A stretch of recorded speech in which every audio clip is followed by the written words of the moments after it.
नमस्कार दोस्तों, ये video editorial compilation for mains का पार्ट है। आप प्लेलिस्ट में जाके एडिटोरियल की वीडियोस पेपर वाइज और टॉपिक वाइज देख सकते हो। और अगर आप दिसंबर 2019 के बाद की वीडियोस को देखना चाहते हो तो वीडियो के नीचे मौजूद ज्वाइन बटन की सहायता से आप मेंबरशिप को ज्वाइन कर सकते हो। चलिए डिस्कशन स्टार्ट करते हैं। आप जीएस पेपर 2 के इस टॉपिक से आर्टिकल को रिलेट कर सकते हो। शुरुआत में आर्टिकल में अन्ना हजारे मूवमेंट के बारे में कहा जाता है। आपको याद होगा 2011 में एक बहुत ही बड़ी एंटी करप्शन मूवमेंट चली थी जिसको लीड किया गया था अन्ना हजारे के द्वारा। उस मूवमेंट का मेन लक्ष्य ये था, मेन ऑब्जेक्टिव ये था, सरकार जन लोकपाल लेकर आए। अन्ना हजारे और उनके साथियों का लोकपाल या फिर लोकायुक्त पर बिल्कुल विश्वास नहीं था। उनकी मांग ये थी, जो ड्राफ्ट हमने तैयार किया है उसको सरकार लेके आए और पार्लियामेंट में पास करें। और पार्लियामेंट की एक अकाउंटेबिलिटी होनी चाहिए जनता के प्रति। उस समय देखो, जो चुने हुए प्रतिनिधि थे उन्होंने अन्ना हजारे और उनके साथियों को बोला कि भैया आप हैं कौन? मतलब आप दावा करते हो कि हम सिटीजन्स को रिप्रेजेंट कर रहे हैं। असल में सिटीजन्स ने तो हमको इलेक्ट किया है ना, तभी हम पार्लियामेंट में पहुंचे हैं। अगर आपको लगता है कि आप सिटीजन्स को रिप्रेजेंट करते हो तो आप इलेक्शन लड़िए ना। तो फिर अन्ना हजारे के कुछ साथी, फॉर एग्जांपल अरविंद केजरीवाल, इन्होंने इलेक्शन लड़ा ताकि सिस्टम में एंटर किया जा सके, सिस्टम में रिफॉर्म लाने के लिए।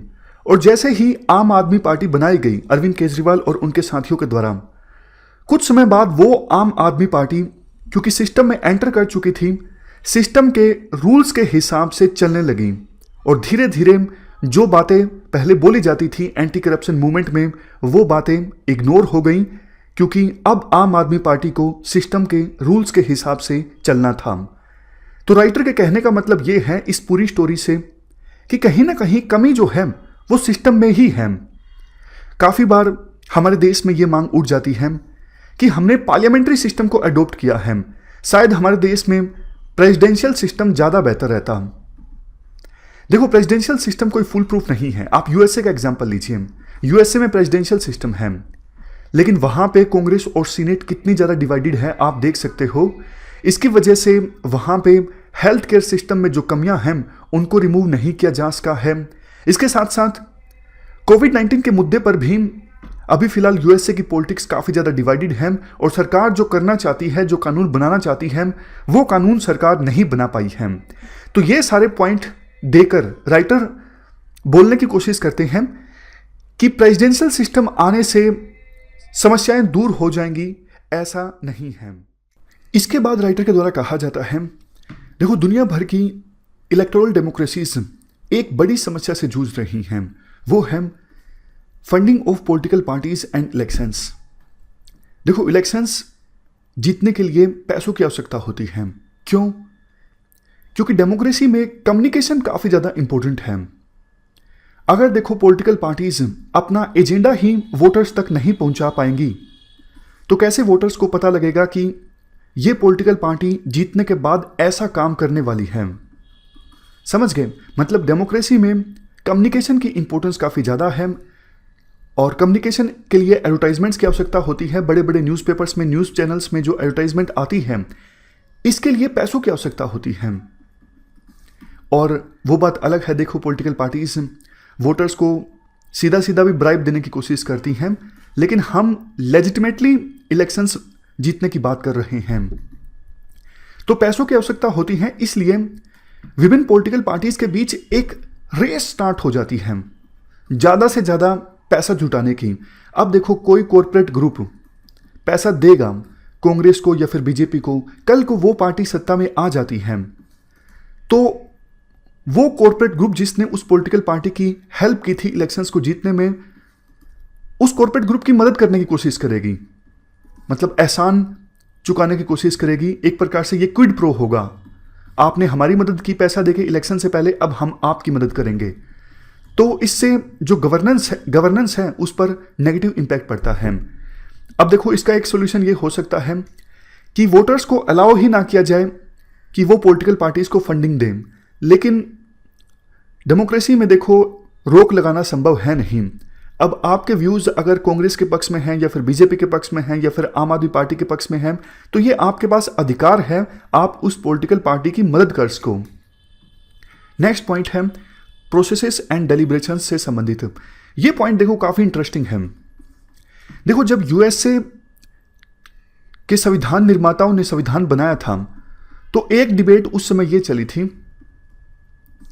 कि रिप्रेजेंटेटिव जिस कॉन्स्टिट्यूएंसी से इलेक्ट होते हैं वो कॉन्स्टिट्यूएंसी छोटी छोटी होनी चाहिए। रिप्रेजेंटेटिव्स लोकल लेवल पे तो लोकल इश्यूज पर ध्यान दें, लेकिन जब वो कांग्रेस में बैठें तो उस समय वो लोकल हेड को उतार दें। यानी जब वो कांग्रेस में बैठें तो लोकल इश्यूज को भूल जाएं और नेशनल इश्यूज को ध्यान में रखें, नेशनल इश्यूज पर चर्चा हो। बट क्वेश्चन उठता है, क्या रिप्रेजेंटेटिव्स के लिए ऐसा पॉसिबल होता है?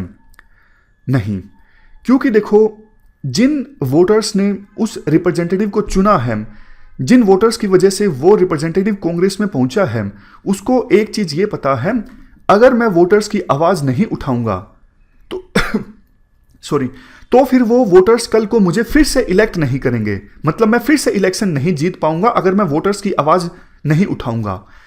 बट होता क्या है, जब देखो कांग्रेस में मान लीजिए 500 सदस्य हैं, हमारी पार्लियामेंट में मान लीजिए 545 सदस्य हैं, सब अपनी अपनी कॉन्स्टिट्यूएंसी की आवाज उठाएंगे, तो फिर रिजल्ट क्या निकलेगा? रिजल्ट ये निकलेगा कि अच्छे से बड़े इश्यूज पर डिबेट नहीं हो सकेगी, एक कैओस सा क्रिएट हो जाएगा। और वही होता है दुनिया भर की इलेक्टोरल डेमोक्रेसीज में। इसके बाद नेक्स्ट पॉइंट आर्टिकल के में ये बोला जाता है, इसका सॉल्यूशन तो देखो एक ये हो सकता है कि सीधा सीधा डायरेक्ट पार्टिसिपेशन जनता का इंश्योर किया जाए डिसीजन मेकिंग में। फॉर एग्जाम्पल, अभी सरकार को एक डिसीजन लेना है, क्या चाइना के साथ युद्ध होना चाहिए, तो फिर इस पे रेफरेंडम करवा लो। आपको भी ये पॉइंट बिल्कुल हास्यास्पद लगा होगा। ये पॉइंट हास्यास्पद है भी, क्यों? इसलिए क्योंकि जनता काफी बार किसी इशू की कॉम्प्लेक्सिटी से अवगत नहीं होती है। जनता को पूरे इशू का पता नहीं होता है, जनता इमोशंस पे खेलती है। जैसे आप ब्रेक्जिट का एग्जांपल ले लीजिए। देखो ये एक्सपर्ट्स का मानना है यूके को नुकसान हो रहा है यूरोपियन यूनियन से अलग होने में, बट जनता ने इमोशंस में आके ब्रेक्जिट के पक्ष में वोट दिया और इसीलिए अब यूके ब्रेक्जिट से अलग हो रहा है। तो अगर हम डायरेक्टली हर एक इशू पर जनता का पार्टिसिपेशन इंश्योर करेंगे तो फिर इससे नुकसान ज्यादा हो सकता है, इनस्टेबिलिटी ज्यादा आ सकती है। तो ये सारे पॉइंट्स देकर राइटर क्या बोलना चाहते हैं? राइटर ये बोलना चाहते हैं रिप्रेजेंटेटिव देखो अच्छे भी हों। काफी बार बात की जाती है कि रिप्रेजेंटेटिव अच्छे होने चाहिए, पढ़े लिखे होने चाहिए, साफ सुथरी छवि के होने चाहिए, एक्सपर्ट होने चाहिए। वो सब बातें ठीक हैं, बट अगर सिस्टम में ही कमियां हों तो पढ़े लिखे रिप्रेजेंटेटिव भी क्या कर लेंगे? अगर देखो सबकी ओपिनियन अलग अलग है रिप्रेजेंटेटिव की, तो ढंग से डिबेट कैसे होगी पार्लियामेंट में? वैसे इसका एक सॉल्यूशन ये भी है, इसी के लिए तो पॉलिटिकल पार्टीज बनी हैं। जैसे बीजेपी के एमपीज हैं, मान लीजिए अगर बीजेपी में इंटरनल डेमोक्रेसी है तो बीजेपी के एमपीज आपस में चर्चा करें और कोहेरेंट व्यू निकल के आए किसी इश्यू पर। उसी प्रकार से कांग्रेस के एमपीज पार्टी में अंदर चर्चा करें और कोहेरेंट व्यू निकल के आए उन एमपीज के कांग्रेस पार्टी के थ्रू। लेकिन दिक्कत यह है पॉलिटिकल पार्टीज भी तो अब काफी ज्यादा हो गई है ना, इतनी सारी पॉलिटिकल पार्टीज हैं और जब पार्लियामेंट में डिबेट होती है तो अलग अलग पॉलिटिकल पार्टी के अलग अलग व्यू निकल के आते हैं। और इवन देखो इंटरनल पार्टी डेमोक्रेसी भी नहीं है। क्या बीजेपी के अंदर इंटरनल पार्टी डेमोक्रेसी है? मतलब प्रैक्टिकली बात करें तो नहीं है। जो बड़े लीडर्स हैं जैसे प्रधानमंत्री मोदी या फिर अमित शाह, इन्हीं के व्यूज जो हैं वो ज्यादा मान्य होते हैं। उसी प्रकार से कांग्रेस में, उसी प्रकार से आम आदमी पार्टी में। मतलब हमारे देश में कुछ पॉलिटिकल लीडर्स जो होते हैं जिनकी कैरिस्मेटिक इमेज होती है, उनका व्यू पार्टी के व्यू पर भारी पड़ता है। हालांकि देखो कुछ पॉलिटिकल पार्टीज बेशक ऐसी हैं जहां पर अभी भी थोड़ी बहुत इंटरनल पार्टी डेमोक्रेसी है, जैसे सीपीएम जो लेफ्ट पार्टीज हैं। बट आजकल उनकी क्या सिचुएशन है आपको भी पता है, 4-5 सीट आई थी शायद 2019 में। तो लास्ट में सॉल्यूशन की बात की जाती है। सॉल्यूशन क्या होना चाहिए?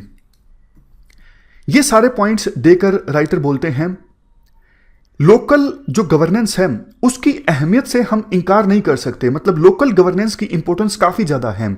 जैसे पंचायती राज इंस्टीट्यूशंस, अर्बन एरियाज में म्यूनिसिपैलिटीज, इनकी इंपॉर्टेंस आज भी काफी ज्यादा है, क्योंकि देखो ये इंस्टीट्यूशंस अच्छे से डिसाइड कर सकते हैं कि लोकल लेवल पर लोगों की आवश्यकता क्या है, पानी को कैसे कंजर्व किया जा सकता है, क्या रणनीति अपनाई जा सकती है ये इंश्योर करने के लिए कि बिजनेस इफेक्टिवली काम करे बिना किसी रुकावट के, कैसे लोकल स्कूल्स और हेल्थ फैसिलिटीज सबको एक्सेसिबल बनाई जा सकती हैं।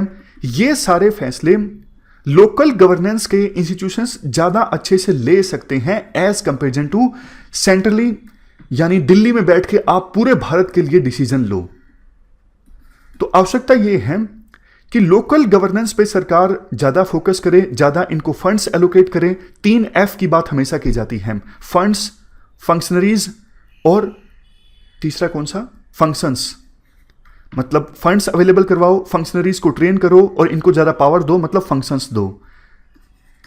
लास्ट में कंक्लूजन में ये बोला जाता है, देखो जो प्रॉब्लम्स हमने डिस्कस की, जैसे इलेक्टोरल फंडिंग में रिफॉर्म्स और इंटरनल पार्टी डेमोक्रेसी, ये सब रिफॉर्म्स आने चाहिए, बट इसके साथ साथ सिटीजन्स को भी अवेयर होने की आवश्यकता है। सिटीजन्स सॉल्यूशन का पार्ट बने, प्रॉब्लम का पार्ट ना बने। सिटीजन्स आपस में एक दूसरे को अवेयर करवाएं कि कैसे वो डेमोक्रेसी में ज्यादा अच्छे से पार्टिसिपेट कर सकते हैं, इश्यूज के बारे में उनको अवगत करवाएं। अगर देखो ऐसा होता है तो हम डेमोक्रेसी को बेहतर बना सकते हैं, इफेक्टिव बना सकते हैं। तो इस प्रकार से हमने ये पूरा आर्टिकल डिस्कस किया, लोकल गवर्नेंस की इंपॉर्टेंस। इस डिस्कशन में फिलहाल इतना ही है। Thank you very much for discussion.